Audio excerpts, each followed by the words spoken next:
just open up YouTube.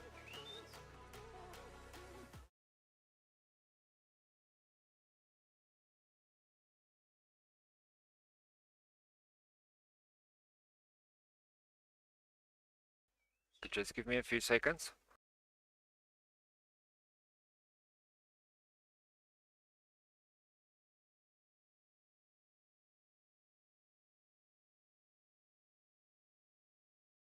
Just getting the link for you.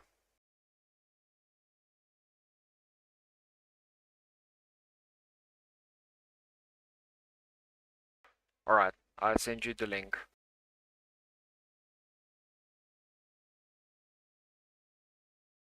Alright, perfect.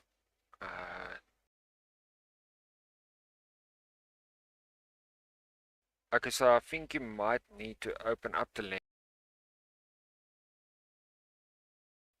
for if people wants to ask you some questions, because obviously there's people from your community that is going to join in.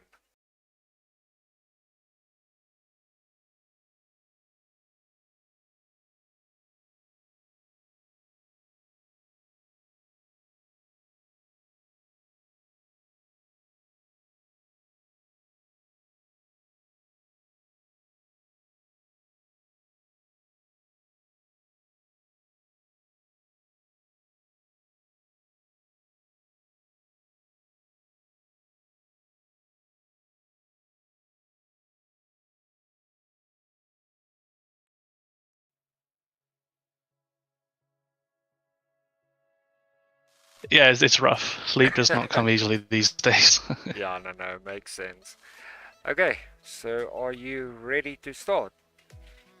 Yeah, man, I'm good when you are. Alright. Okay, so I just want to see quickly. Give me a few seconds. Just want to make sure the video is working on my side. Okay, there we go. Okay, so tell us a little bit about yourself and what inspired you to become a game developer. I'm a game developer. Oh, I completely misread your first question. I thought it was what inspired the game. Oh no. To be honest, being a game developer has actually been something that I've wanted to do since I was very, very young. I actually remember my dad played World of Warcraft when I was a kid, and something about long release of like having a game that you could update and improve over time was really interesting to me, and I always really liked that. I don't know why, I've always been more interested in games that long term were supported as opposed to sequels, which might be silly to some people, but even before that was the norm. Like these days it's the norm for games to get supported, but back then like World of Warcraft or like doing expansion packs and updates was quite new, and I thought that was a cool idea, and I wanted to make a game that was similar to that, but I was like 7 years old at that point, so it wasn't like I was actually doing anything, but that's kind of where my interest started. And then when I got to like secondary school, which I don't know what that is for, there's a lot of American viewers, it might be high school, I think.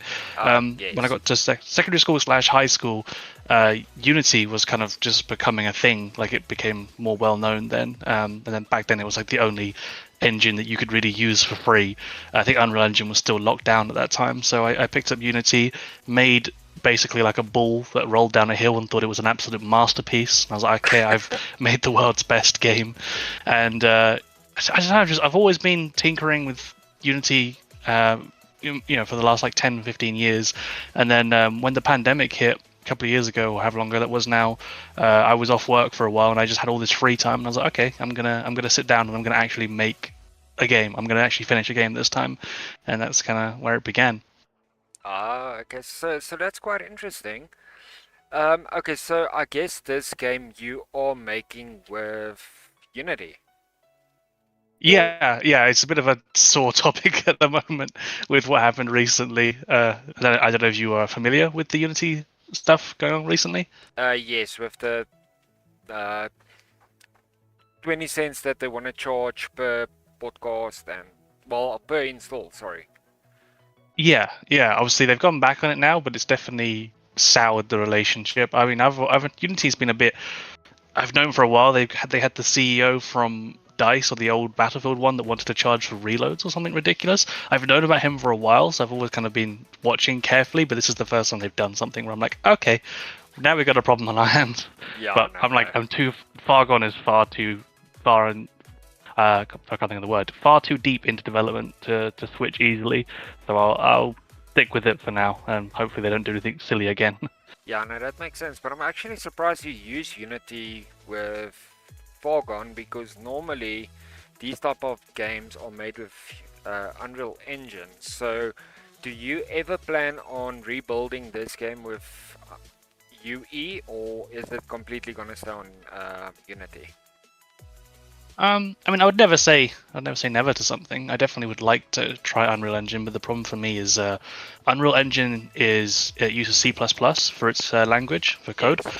and Okay. I've used C Sharp in my professional career now for like the last, I don't know, 10 years. So I'm very comfortable with C Sharp, and to move over to a new engine, not only would I have to learn an entire new engine, I would also have to relearn how to do a lot of the code. And also going forward, I'd have to basically learn a new way of coding. So it would be a very, very big change, and probably not something I'm going to be doing anytime soon. I think if I was to do it, it would have to be Unity would have to like really drop the ball again, like big time, and not go back on it to like force me to move. But then even then, I might look at something like is it Godot or Godot? People pronounce it differently. Oh I'd yes. probably look at that. Yeah, I'd look at that to be But now honest, because Unreal Engine's too different for me. that makes sense. But now, do you understand the Godot language, the Godot coding? Yeah, yeah, Godot is very. It's not. I think a lot of people think it's basically just a open source Unity, whereas it's not. But it's very similar to Unity. I think it's more similar to Unity than it is Unreal Engine, whereas Unreal is very. I mean, Unreal Engine's a brilliant tool, and I think if I spent time learning it, I would love it. But it's quite different as opposed to going from Unity to Godot. Yeah, no, that makes sense. Well, actually, if I think from my point of view, if you had to go UE with Foregone, because look at the graphics, the low poly graphics that you were able to make with Unity. Imagine what you can do with Unreal. So, from my point of view, I would say maybe look into it one day. Not now, not in the next 5 years, maybe in the next 20, 30 years. Go back to Foregone and just see what you can create. Basically, what I'm trying to say. I'll be honest with you, the draw of Unreal's graphics has always made me jealous because to get the atmosphere that I've got in Fargone currently has taken so much work. Unity does not do nice graphics out of the box, especially not with the URP pipeline that I Oh, use. yes. So it's a real battle to get it to look kind of atmospheric, which is obviously I've mentioned many times. I love atmosphere in games, and yeah, I am very jealous of Unreal developers because they basically just they get a button that says make my game look amazing, and I'm like, oh, I wish I could do that. Yeah, Especially no, lighting. no. Unreal Engine's lighting is just it's something else. Yeah, because it's obviously because of the lumen and the nanite that they have. But actually, I see Unity is actually trying to catch up with the HDRP, if I'm not mistaken. Yeah, I mean, yeah, Unity 6 is coming next year with the full DOTS support, which is their like next generation of high fidelity games, I guess. I mean, it does a lot more than just that, but particularly it's going to allow people to make much more graphically intense games. But again, the problem is I'm kind of locked into the URP pipeline, which doesn't get a ton of support for that sort of stuff. This kind of all goes back to this Fargone being my first proper project, in that when I picked all the pipelines and stuff, I did it based on the research that I had at the time. Whereas now that I've spent I spent 4 or 5 years building Fargone's been about 3-4 years building Fargone. I've now realized lots of things I wish I had done differently. They're not like game breaking or anything. It's not going to ruin it or anything. But there's just stuff that I'm like, I could do a lot better if I'd made some better decisions at the beginning. But I didn't know back then, so it's not like I'm not beating myself up about it. Like, you learn these things as you get into the world of game development. Yeah, no, no, that makes sense. Because obviously, well, at the end of the day, those stuff that you all talked about that you want to go back and do, you actually have the capability of doing it. Because as soon as you launch the new update, which is 0.3, then you can maybe look at it. I don't know. What do you Yeah, no, what do you think? absolutely. I mean, it's definitely something that I can't see right now, just because I have a massive list of things I want to do with Fargone. And to be honest, particularly with patch 0.3, I'm really happy with the state of the game. Like, very, very proud of the way 0.3 is turning out. I've spent so many hours and long nights on it, but right now it's getting to a point where I'm genuinely overall happy with every aspect of the game. So right now I'm just excited to start building on top of that.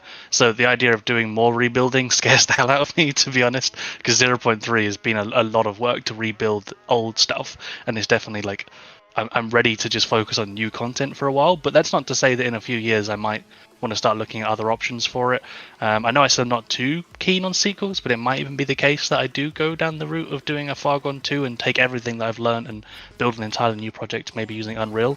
I'm open to all these suggestions, but especially, right now with 0.3 on the verge of releasing, I'm just excited to get more new content out there as opposed to doing any more rebuild work for a while.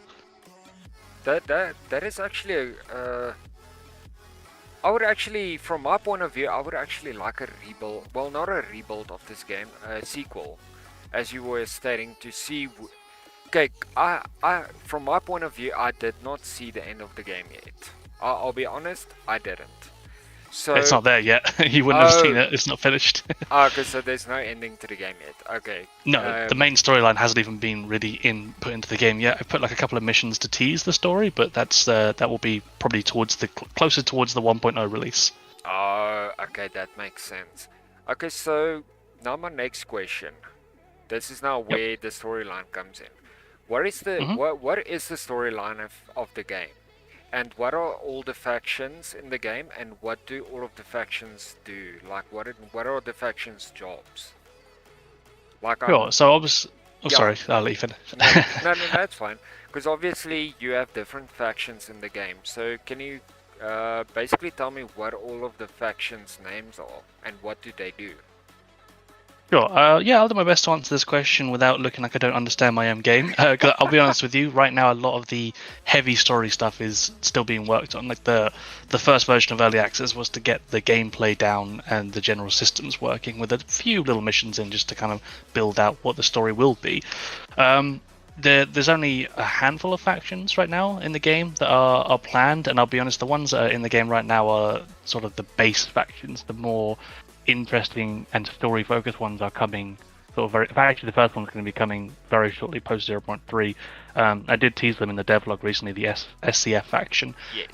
Not going to share who they are just yet because I'm kind of leaving that one as a bit of a surprise. I even mentioned again in the devlog that I'm going to be holding them off.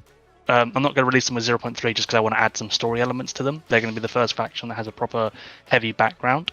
But the current factions, you've got the military, which are, again, they're not, they're kind of a base faction, and they don't have a massive amount of background story. They are just remnants of the military. The idea is that they are people that, they're not like controlled by anyone particularly, but they are soldiers and whatnot that have banded together to try and reform a kind of military, but it doesn't really work, which is why the runners don't particularly like them, because they think that they're basically just bandits that are claiming to be helping the barons, is the idea of them. They're not true military, although they do have a lot of military gear because they are ex-soldiers and whatnot. The runners are, I've always been open about this, they are very inspired by Stalker's main faction. They are just people that choose not to really align with a faction. They kind of work together because they have a bit of a brotherhood kind of thing going on, but overall they are loners, which is obviously a Stalker term. They are choosing to stay away from it, although people have often questioned why they fight the military and expect them to not fight the military. And the answer is that some will and some won't. They kind of act independently. So if you see runners fighting the military, it doesn't mean the runners hate the military or the military hate the runners. It just means that that particular group of runners have maybe got beef with whoever they're fighting. That being said, the military do dislike the runners because they think they should choose a side in the fight between Liberty and the military, which I'll get onto in a minute. Yes. Obviously, you've got the bandits. They are as simple as anyone can be, bad people. You've got to have that one faction. They don't have any leaders, really. Well, they have Zero at their camp, but he's not. The bandits don't necessarily all line up with him. It's kind of like a global name given to anyone that's out there doing bad stuff, essentially. Yeah. But obviously you have got the bandit base if you want to go and join them and you can kind of join a loose version of like a coherent bandit group. They're not, that's not every bandit. that you see will work with them. I really just did a bad job of explaining that, but yeah, the bandits are just an overall bad guy faction. And then you've got Liberty, which is the first group of people who have a bit more story than everyone else, and they're a bit more unique. Liberty's main thing is basically thinking that everything in the Barrens has happened for a reason, and they are striving to get the best technology possible to explore and understand the Barrens and what's happening. This will make a lot more sense when I finish the main storyline, which I'm obviously keeping under wraps, but I don't want it to be typical zombies. That's never what I've wanted it to be. I've never wanted it to be, oh, there's zombies around, there was an outbreak, that's all you need to know. There's going to be a lot more going on, particularly with the power plant in the game, the Hopes plant, sorry. That's going to be a big source of why the world is the way it is. And Liberty are the ones who are pushing the hardest to understand it, and also kind of like almost seeing it as a bit of a religion. Like they see it as like an event that happened that they think was a good thing and want to whatever. But they're obviously in conflict with the military, because the military think that they're basically just crazy people who have far too many high-tech weapons and see them as a threat. So the military are constantly trying to overthrow them to basically, in their eyes, keep the Barons safe. That's the overview of all the factions currently. Again, it's a bit disjointed because a lot of the heavy story elements are still being worked on. That was never the early access release was never meant to be heavily focused on the story just yet. Okay, so basically you are still going to work on the storyline and add more factions, as I do understand. Yeah, once I've finalized the faction system and it's all working nicely together, that's when I'll start throwing in a lot more of the interesting factions along with their backstories. Oh, so you actually still have a lot of updates and plans for Fargone. I have a list a mile long for things I want to do for Fargone. Honestly, I absolutely love this game. This is like my passion project. This is my baby, and every minute possible I'm working on it, and I've got updates for years, literally written and planned out. It's just a matter of assigning assigning priority to each feature, and I think post 0.3 people are going to really start to see a lot of these updates coming out very, very quickly. Obviously 0.3 has taken a while, but once it's done, I can start adding all these new ideas much, much quicker, and it's going to be a good time. Yeah, no, that actually sounds good. So, if I may ask, how long have you been working on 0.3 at this stage? 0.3 was immediately after Unknown Origins launched, and bear with me, I will refresh my memory. It's been about 6 months, but I will quickly check because I can go into the announcements on the Steam page and figure out when I announced Unknown Origins. Okay, so Unknown Origins launched on May 25th, and I started 0.3 immediately after, because 0.3 was originally meant to be Unknown Origins Part 2. Unknown Origins was literally announced as a Part 1 update, and I said that Part 2 would be coming shortly afterwards, and I feel terrible because it never ended up being that way, because 0.3 just grew into a whole other beast. So yeah, May 23 was that? January, February, March, April, May, June, July, August, September, October, November. 7 months. Jeez. Oh wow. I thought it was less than that. 7 months. 0.3 has been worked on, but it will be worth it. And I've been saying that to everyone on the Discord, on Steam. It will be worth it. Yeah, no, because obviously for 7 months of work, then definitely I can imagine this is gonna be a big update that you're working on. So I do just want to give a disclaimer. If I disappear, then I've got that issue that I told you about. So if I disappear, will you be available in the next 2 hours to speak again? Yeah, I'm around. It's, Alright. Okay, I'm easy today. Alright, so we can go on, but if I do disappear, then I do have load shedding. So for all the 40 people that is in the stream at the moment, we do get load shedding where our power gets cut for 2 hours a day. So just so all of you know, if the stream just drops. Okay, so if I may ask, how many updates do you still have in mind for this game? I'll be honest, that's probably an impossible question to answer because I don't really have them. I have a lot of ideas and features planned, but I don't have them categorized into updates just yet. What I usually do is once I finish an update, in other words, once 0.3 is finished, I'll go through my my Trello board of all my ideas, and I will bundle the ones together that I want to work on next into what will be the next update. And that they can range in size depending on if I want to do a big update or I want to do a small update. To be honest, all I would say right now to anyone that's interested in the game is I have absolutely no end in sight right now. I'm very happy working on the game, and unless anything changes, which I can't imagine it would, the game's not gonna support's not gonna stop for a long time. Oh, that is actually good. I do appreciate that. So, for everyone that is gonna buy the game, they know for a fact you are still gonna update the game. You're not gonna abandon the game like most of the developers do when they got a game out, basically, and start working on the next game. No, I know, absolutely not. I have no interest in doing anything other than Fargone. Even if the game stopped selling tomorrow and made no money, I would still work on it because I enjoy playing it as well. It's like I'm making the game that I enjoy. So it's always been a passion project. I'm very, very fortunate that it has sold quite well, like much better than I thought it would. Yes. Which obviously allowed me to pay to have things done. Like I have a really good 3D modelist. I always pronounce his name wrong. I think it's Vorstek, but I think that's how you pronounce it. He's in the Discord as Sad Life, but he's done an amazing job with 3D models and really upped the level of the game, something that I couldn't have done without a budget. I also have an animator that I've been working with. I think he's called Tango in Discord. He's also in the games Discord.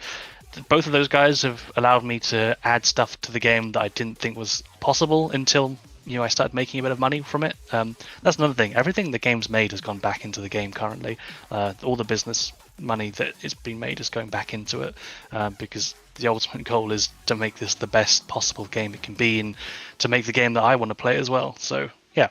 Well, that is actually cool. So all of the money that you made from Steam by developing this game, you actually put back into the game. You don't really profit of this game. You basically just put it back into the game, if I do understand it correctly.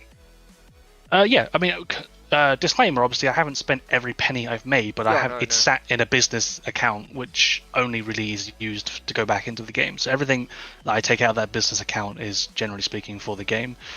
So it's nice to have a little bit of a budget sat in that account. So when I want to do something that I physically can't do, obviously I'm not a modelist or an animator, I can go and dip into that and actually, get higher quality stuff done for the game, which has obviously been great for the models especially. Okay, well, I must say I do respect that because sometimes, from my point of view, I did speak to a lot of developers, and it's not to badmouth any developers or anything in that line, but I do know they make money out of the game and then they abandon the game and that's it. So yeah, I mean, this is obviously why I still work a full-time job, specifically because I don't want to dip into the business account for myself yet. I mean, realistically, I probably could go full-time on the game, but then I wouldn't be able to pay for the 3D models and the animation stuff. It would just be me on the game, and I feel like that would be worse for the game. So currently I still work my usual full-time job, which is obviously I am a developer as a main career, so I spend a lot of time writing code in my day-to-day life.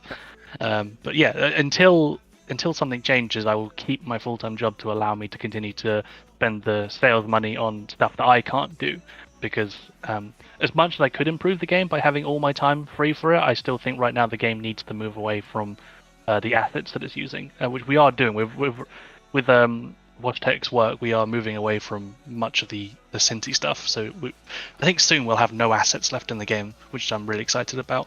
So maybe once we get to that point, if the game's still selling well, I can start looking at putting myself full-time on it. But yeah, until then, going to keep doing my job and using the sales to pay those two guys to get some stuff done that I can't do. yeah, no, that makes sense, and it's also it's a risk if you leave your job to go full time, because tomorrow your game is not going to make any sales anymore than what you do. So I do agree with you on that one.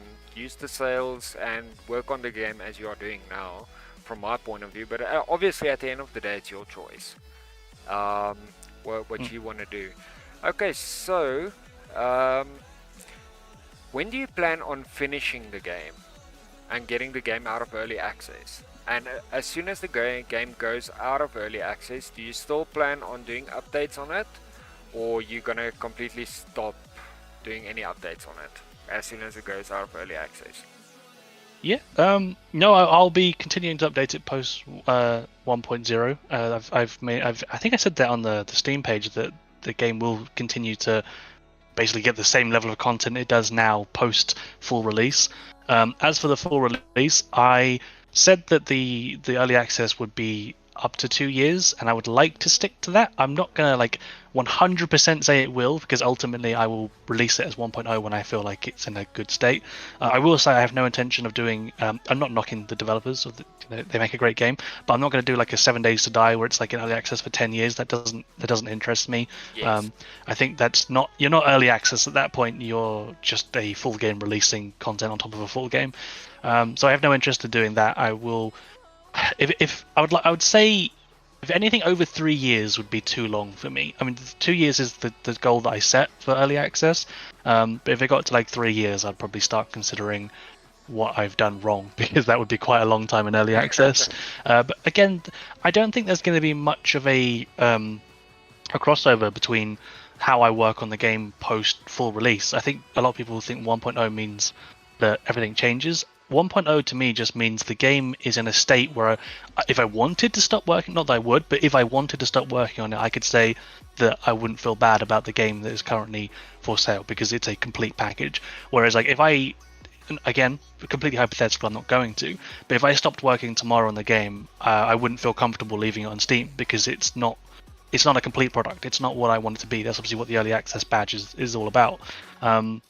But yeah, I think 1.0 would just be me saying, okay, the game is now a complete package, but then I'll go back to continuing to build updates as I am now. So it will be a pretty smooth transition, I think.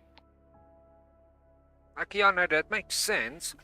Okay, so as I do understand it now, sorry if I'm going back to this. So you still plan on, so basically 2 to 3 years, you still plan on keeping this game on early access, and even though it goes out of early access, you might still work on it.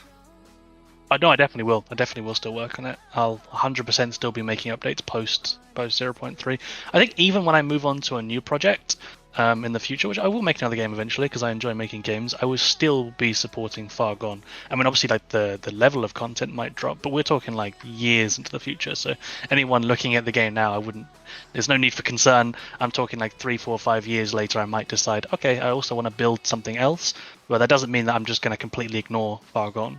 I mean, to be honest, I might not even build another game for a long time because Stalker and survival games in general are my bread and butter. That's what I love playing more than anything. So Fargone is quite literally my perfect. Well, it's not currently. I still have a lot of work to do, but I am building my perfect game. So I think there's no reason for me to want to build another game for a long time because I would be building like my second favorite game essentially, which obviously doesn't appeal to me currently. Yeah, no, that makes sense. That's also another question that I wanted to ask you. Earlier you said you started game dev because of World of Warcraft. What inspired you to go survival? So World of Warcraft definitely inspired game development just because I liked the way I don't know, something about the way they handled expansions and updates. I loved it as a kid. But the reason for Fargone going survival is obviously when I got a little bit older, because when I started playing World of Warcraft, I think I was like 4 or 5 years old. I was very young. But then survival just since like the DayZ mod came out, I've been basically a survival game fanatic. If any survival game that's out there on the market, I have probably played. I still do play World of Warcraft, but like survival games are my go-to genre of any game. I mean, again, Stalker was. Actually, no, yeah, DayZ mod wouldn't have been the first game because Stalker did have light survival elements. Everyone thinks of Stalker as Anomaly. Anomaly is not Stalker. Anomaly is amazing, by the way, but it's not Stalker. Stalker, the original game, was just a first-person game in like an atmospheric environment with story missions and whatnot. But it did have like light survival mechanics, and I remember downloading a couple of mods when I was very young. Again, Stalker Shadow of Chernobyl came out when I was like 10, 11 years old, so I was very young. But I remember downloading this mod that added food and water that you had to drink and whatnot, and the food could go off and spoil over time. And that was like before survival games were even really a thing. It was just a small mod for Stalker Shadow of Chernobyl. And I think since then I've just been obsessed with the survival mechanics in games, so it was just inevitable that I was going to make a survival game. That being said, I've just remembered Fargone didn't begin as a survival game. It was going to be a tactical squad-based game like